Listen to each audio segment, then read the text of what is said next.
Hello, Louisa. This is the auto center.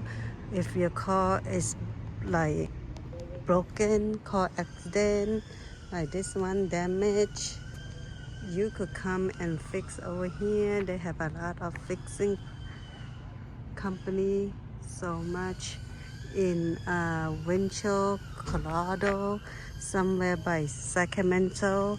Across the street is apartment, and a lot of doors closed. I don't know why. So pretty much all the cars in here are not good. That's why they bring here to fix. You could hear the sound. Over this one. See the inside the glass there. But you could hear the sound. The sound is over there. They are working. They are fixing. And you guys see that cute little golf cart car, I think. And I'm here because I need to also fix my car because it's all broken. Sometimes, see like this dude, he got his bumper in the trunk that he also needs to be fixing. Inside there is where the worker work.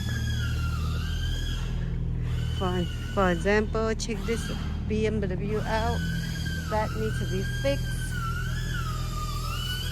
All this damage, the wire this and everything. Fixing. It's hot out here. And wow, a lot of men come here. No women, because we ain't about to come and fix our car if you got a man. But unlike me, no man, then yeah, you have to come by yourself, and you probably got whipped up too. Okay, thank you for watching. I'm here to fix the car. Bye bye.